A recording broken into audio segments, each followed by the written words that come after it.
Hey everyone, Gordon here with another Tech Time with Gordon. Today I'm going to be talking about 3D printing, so what it is, what it's used for, and overall process of getting it from the computer all the way to making a figure such as this. So let's begin.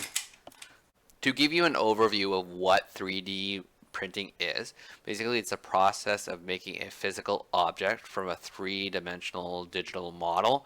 So when I'm talking about digital model, these are the things that we build online that have three dimensions.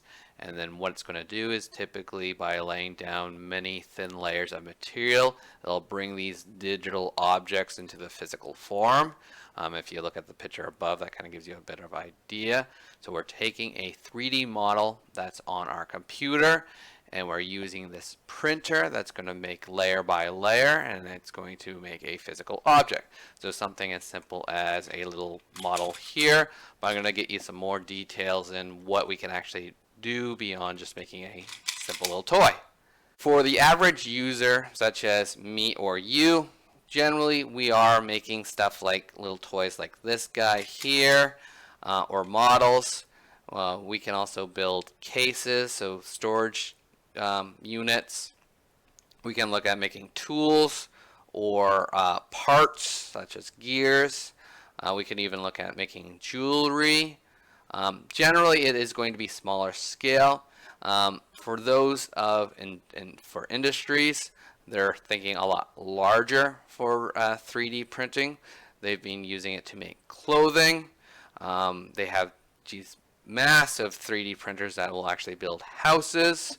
They're looking at, they can use it to make prosthetics. So the image above, this gentleman here has gotten a prosthetic leg by 3D printing. Even automobiles, they make parts out of this. So there are different scales when it comes down to 3D printing, from what we can make as average users to what the industries are making themselves. No matter what you're making, from a simple toy to a large scale house, you are going to always follow these simple steps. The first step is we are going to make a virtual design of the object that we wish to make. This is going to act as a blueprint for our 3D printer.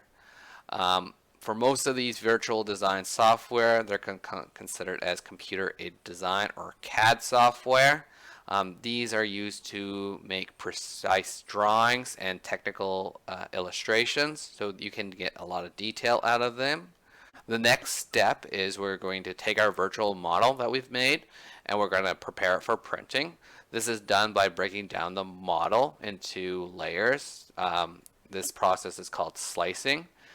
Slicing can take the model and slice it into hundreds or even thousands of thin horizontal layers using specific software. So if you look at the concept above, say we made this diamond, we use the slicing method to have the individual layers, and then our third step will be that the 3D printer will start doing layer by layer. Once we have done the slicing process of our 3D model, we are going to look at uploading this to a 3D printer. This is done by either you'll be attached to the 3D printer, you might have a USB stick that you can just plug in directly. Once the file is loaded into the 3D printer, it is ready to begin the slicing process of the model, and it will start printing layer by layer. Your typical 3D printer is very much like our inkjet printers and how they operate. When we build a 3D model, we're doing it one layer at a time from the bottom and repeatedly printing upwards.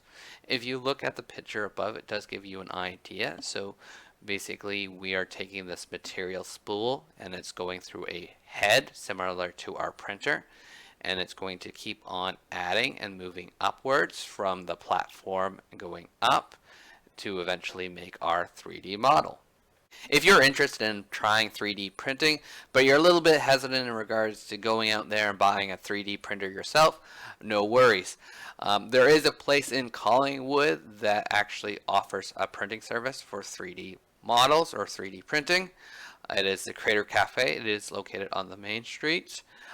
Their price that I found online is 80 cents a meter of regular filament.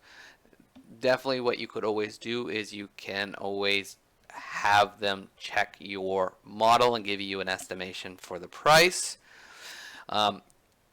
In regards to designs, there are a lot of websites out there that already have pre-designs already made.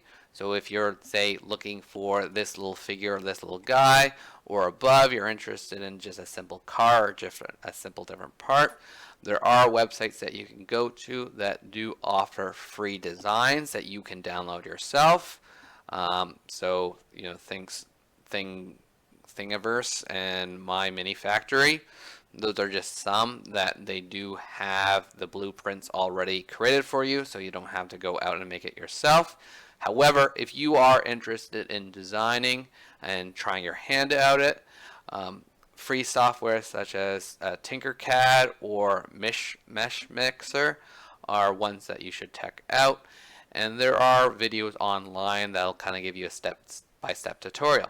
So again, there are a lot of resources and availability out there that you can try on your own, and I would definitely encourage you to check some of them out that I've listed here today.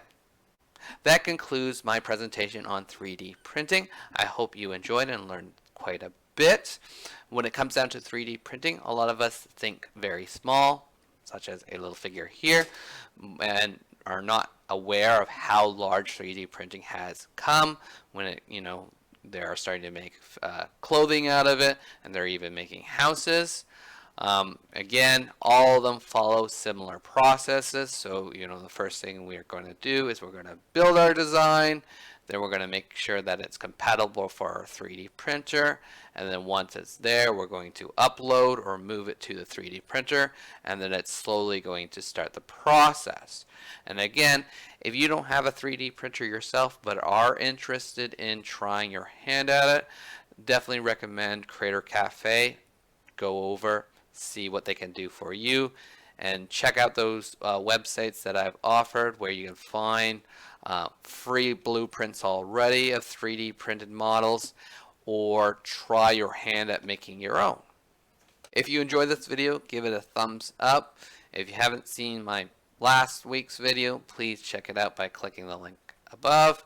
And if you haven't subscribed to the channel already, please subscribe. Have a nice day. Bye for now.